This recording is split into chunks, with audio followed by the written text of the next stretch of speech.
بسم اللہ الرحمن الرحیم۔ السلام علیکم۔ Welcome to my channel digital schooling my viewers and learners. آپ ہم ان ویڈیوز میں حروف تہجی کو مختصر کر کے اس کی کیا شکل ہوگی، 2 شکلیں ہم نے سیکھیں اور بے سے لے کر یہ تک انشاءاللہ ملانا آج ہم کمپلیٹ کر لیں گے۔ تو آئیے ہم اسٹارٹ کرتے ہیں میم سے۔ لام تک ہم نے پہلے کر لیا تھا، اب ہم آ جاتے ہیں میم کے اوپر، اور میم کے لیے 2 شکلیں یہاں پر ہم نے میم کی سیکھنی ہے۔ جیسا کہ ہم پچھلی تمام حروف تہجی میں ہم ایک حروف تہجی کی 2 شکلیں ہم نے سیکھی ہیں، اور 2 شکلیں مختلف قسم کے الفاظوں کو جوڑنے کے لیے سیکھی گئی ہیں۔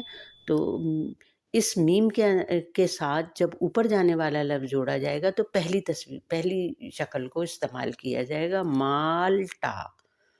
پہلی تصویر دیکھیے، میم الف ما، پھر لام ساکن مال، ٹے الف زبر ٹا، مالٹا۔ دوسری شکل میں نیچے ہم واو کے لیے ہم نیچے مڑیں گے تو دوسری شکل ہماری نیچے جانے والے لفظوں میں کام آئے گی، میم واو مور اے ساکن، مور۔ اب آ جاتے ہیں نون کے اوپر۔ نون بھی بالکل اسی طرح، نون نل کی جب ہم شکل بنائیں گے لفظ کی، نل ہمیں بنا ہوا تصویر میں نظر آ رہا ہے، نون میں ڈائریکٹ لام جوڑ دیں گے، نون لام زبر نل۔ بہت آسان ہے، اس سے پہلے ہم سارے لفظ جوڑ چکے ہیں اور ہم اس کو سیکھ چکے ہیں جوڑنا۔ تو آئیے ہم جلدی جلدی اب اس کو جوڑتے ہیں۔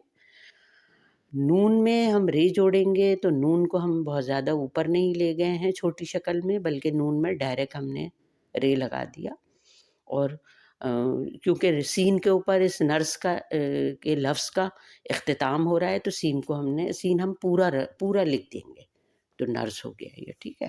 ہے پر آتے ہیں۔ ہے کی بھی 2 شکلیں ہیں۔ ہے میں رے جوڑنے کے لیے ہم نے ہے کو زیادہ بڑھایا نہیں ہے، بلکہ ڈائریکٹ ہم نے اس میں رے جوڑ دیے، ہے رن، ٹھیک ہے، جیسے کہ اوپر پہلی والی شکل استعمال کی ہے۔ اس کا مطلب یہ دوسری شکل کے لیے ہم نے ہاتھی کا یہاں پر انتخاب کیا گیا ہے، الف ہا، تے دو چشمی ہے، اور یہ ایک ساتھ بنائی گئی ہے، تھی اور ہا پہلے لگا دیا گیا ہے، اور یہ کو پورا لگا دیا گیا ہے لفظ کے اختتام پر۔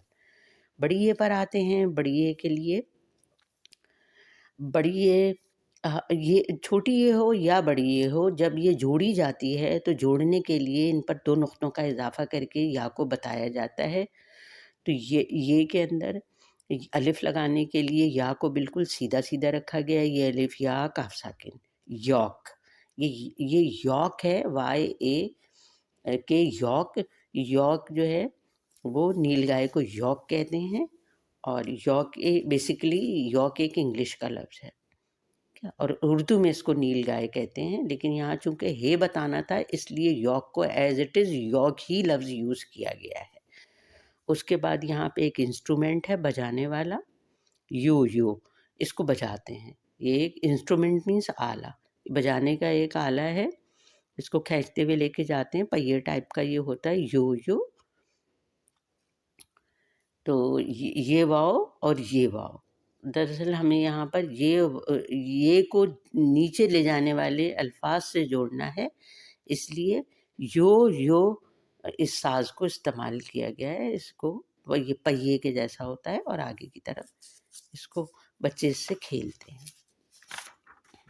تو آج ہم نے الف سے لے کے یہ تک، الف کو ہم نے اسٹارٹ میں کیوں استعمال نہیں کیا، یہ ہم پہلی ویڈیو میں ہی یہ بات بتا چکے ہیں کہ اپنی چھوٹی الف جو ہے وہ اپنی چھوٹی، اور جب ابتدا میں آتا ہے تو وہ اپنی شکل کو پورا لے کر آتا ہے، اس کی چھوٹی شکل کی ہی نہیں جاتی ہے، کرنے کی ضرورت ہی نہیں پڑتی، اور اس لیے ہم نے اپنے اسٹارٹ کو بے سے شروع کیا۔ بے سے یہ تک آپ کو ہر حروف تہجی کو مختصر 2 شکلوں میں کیا گیا ہے، ایک اوپر جانے والی شکلوں میں اور ایک نیچے جانے والی شکلوں میں۔ تو اس کو بار بار دیکھتے رہیے، پڑھتے رہیے، اور اس کو پڑھنے سے بار بار اس کی اسپیکنگ پریکٹس ہوگی، میری ویڈیو بار بار دیکھنے سے آپ کی لسننگ پریکٹس ہوگی۔ تو انشاءاللہ آج ہم اپنے سبق کا اختتام یہیں کرتے ہیں، ساتھ جڑے رہیے انشاءاللہ، بگنر سے لے کے ایڈوانس تک انشاءاللہ آپ اردو کی پہچان، ان کی شیپ، ان کی آواز، ان کا پروننسیشن، ان کی ادائیگی تصویروں کے ذریعے اور الفاظوں کے ذریعے انشاءاللہ آپ سیکھ لیں گے۔ تو ویڈیو پسند آئی ہو تو اس کو لائک کیجئے، چینل کو سبسکرائب کیجئے گا ضرور، اور کمنٹس میں اپنی رائے کا اظہار ضرور کرتے رہیے، اور میرے ساتھ اس کورس میں جڑے رہیے۔ بیل آئیکن کو ضرور پریس کر لیں تاکہ ہر آنے والی نئی ویڈیو کا نوٹیفیکیشن آپ کو سب سے پہلے مل جائے۔ اپنی صحت کا بہت خیال رکھیے، مجھے دعاؤں میں یاد کیجیے۔ آج ہم نے یہ اس الفاظوں کے جوڑنے کو مکمل کر لیا ہے۔ انشاءاللہ نئے ٹاپک کے ساتھ اگلی ویڈیو میں دوبارہ حاضر ہوں گے۔ جب تک کے لیے اللہ حافظ۔